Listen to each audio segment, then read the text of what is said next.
John Wayne Gacy sat down to a bucket of KFC, some strawberries, and a Diet Coke. That was May of 1994, and that was what Gacy wanted for his last meal on Earth. KFC, strawberries, and Diet Coke. Why diet? The killer clown was put to death by lethal injection just after he had that meal.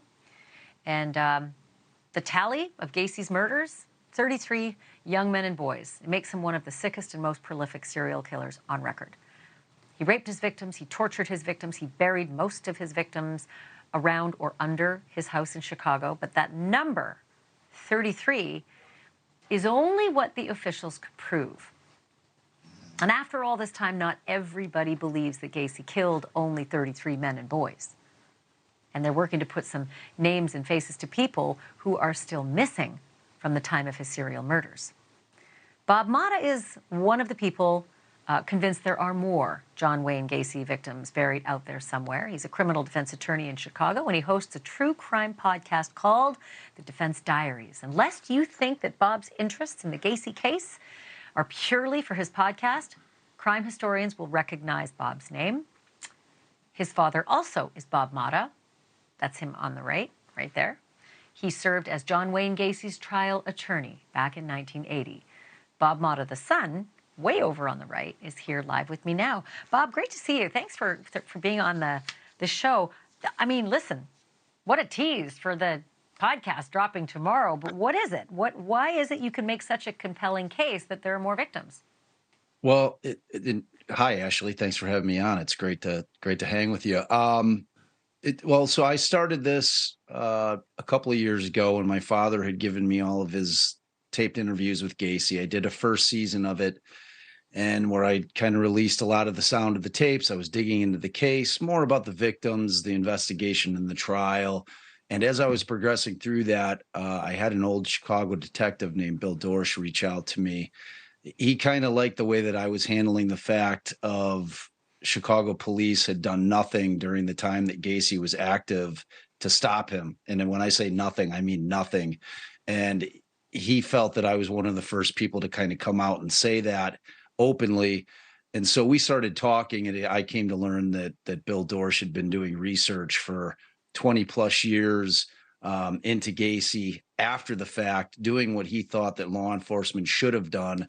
And Bill, being a former Chicago homicide detective himself, has a pretty good idea what he's doing in terms of his investigation. So we decided that we were going to collaborate. And the irony of the son of the man who defended Gacy is now trying to advocate for his victims is not lost on me. But as a matter of fact, I think it drives me more than anything. So all those things kind of came together. Yeah. It's ironic. It really, can you, I know that your dad gave you the tapes, I think for your 21st birthday. Can you set up a clip and let us know what we're about to hear? Yeah, this particular clip is interesting. So when my father was brought onto the case, and both him and Sam were hired, they weren't public defenders. Sam had done a bunch of contractual work for Gacy prior to his arrest, the big arrest. And then my father had just come out of the public defender's office when the story broke in December. And so he saw Sam on TV. He's like, oh my God, I know him. I should call him to see if he needs help with the case. He did. Sam did. And so what we're hearing here are the tapes of my father preparing John Wayne Gacy for his insanity defense trial.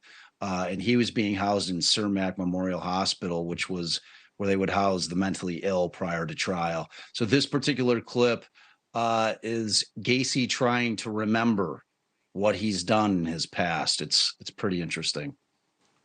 All right, let's roll it. Sam said I could have killed 100 people. How do I know I didn't kill 100 people? How did I know I didn't do this while I was traveling? It's possible, but I don't recall it. How the hell can you feel about something that you don't do? How can I have any feelings about it? Once they were into the ground, they weren't my problem. Holy Dinah. Okay, I just have to get you to button this up. We're going to learn a whole lot more when the podcast drops tomorrow. Yeah. And it's so I've got the first season out. I have a ton of the tapes in there already. The second season is where we're really boots on the ground and we're digging.